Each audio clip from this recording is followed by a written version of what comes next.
Hi everyone. I'm pretty sure you all have heard about money. It's such a crucial part of our lives, and it's something we can't live without in our modern world. The economy and currency of a nation are its defining source of prosperity. According to the HBR, there's a direct positive correlation between a country's wealth and its overall happiness and quality of life. I want to take a moment to demonstrate the staggering wealth disparity in our world. Let's quickly take a look at some numbers. What if I told you that 0.7% of people control $128.7 trillion of wealth, and that 70% of people have less than $10,000 to their name, and that 26 of the world's wealthiest people have the same net worth of the world's poorest 3.8 billion? It's almost impossible to imagine the magnitude at which the global wealth disparity plays out. For many developing nations and poverty stricken countries, this statistic isn't just a number, but it's a way of life. It becomes almost simple to understand why this aspect of our world needs to be changed. But not completely, since it can lead to some healthy investment. Generally, however, it leads to a lavish lifestyle for the few and an arduous, treacherous, and stressful one for the many. A better way to put it, or worse, is that a few get the large, delicious cake, while others simply yearn for more than a few crumbs. So here's an idea. One aspect of development in poverty stricken nations that's often overlooked in favor of more necessary necessities is the digital divide. More specifically, bridging it. By focusing on the digital divide, we will be able to provide the materials for countries to move to the future. As many of you already know, our world has become increasingly reliant on digital resources, infrastructure, and access. The digital divide is a term defining the increasing gap between people depending on their economic prosperity and access to digital technology. The people who have more money can spend more on investing in Wi Fi plans, routers, computers, tablets, and smartphones. The underprivileged have less access to these devices, and this divide between digital resources continues to widen every single year. The digital divide does not just exist in poverty stricken countries, however. America is home to a significant digital divide. It inhibits students from learning the necessary job skills required in today's world, deepening an already very vicious cycle. Today, I wanted to discuss the first level of the digital divide, which is the lack of access to digital infrastructure. Let me share another shocking statistic. A little less than half the people on Earth don't have access to the internet.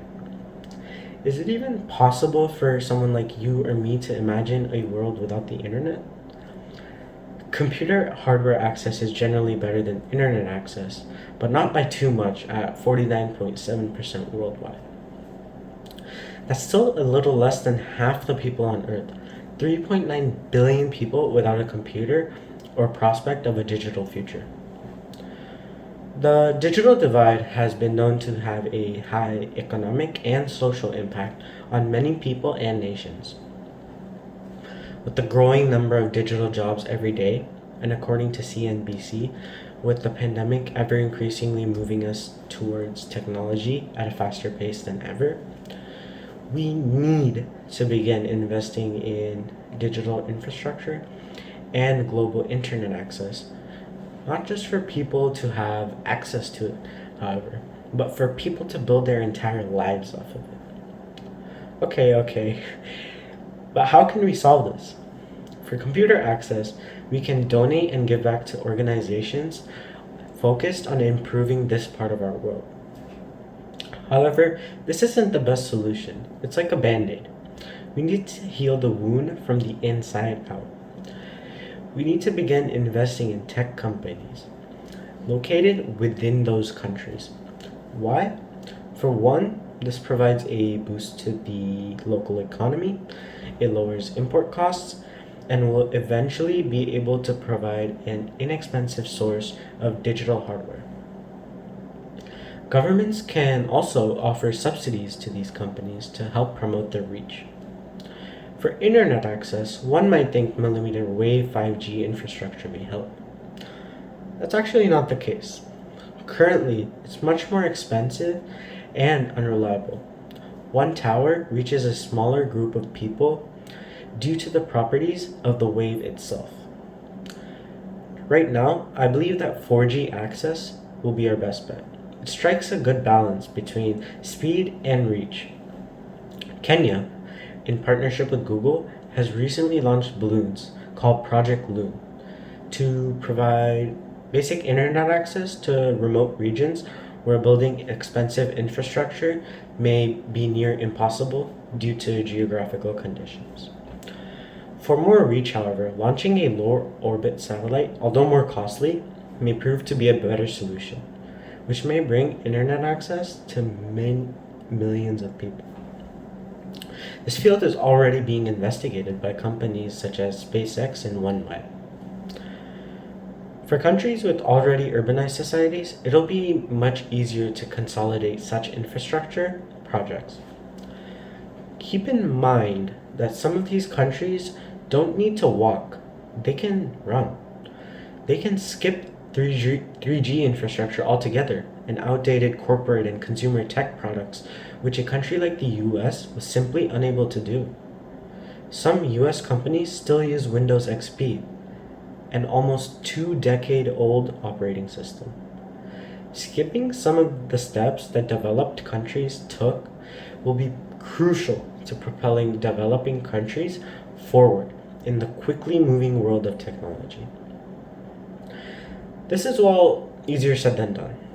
To truly see the positive qualities of such solutions, we're going to have to wait and see how some of these massive infrastructure projects really play out.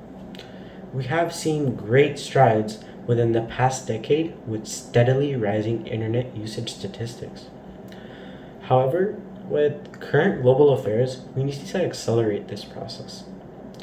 Governments, civilians, and private funding will be truly crucial in ensuring efficient internet access rollout over the next few years. I do, however, want to take a moment to circle back. The digital divide is not something that's going away in the next month, year, or even 10. Nor is economic disparity. We need to take steps to combat the divide, but new ideas and technologies are already on their way.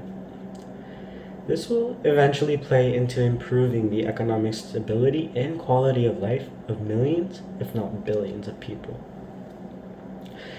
Imagine a world with every single human being connected to the internet with access to a computer. The amount of power we would have and how much unison we would be.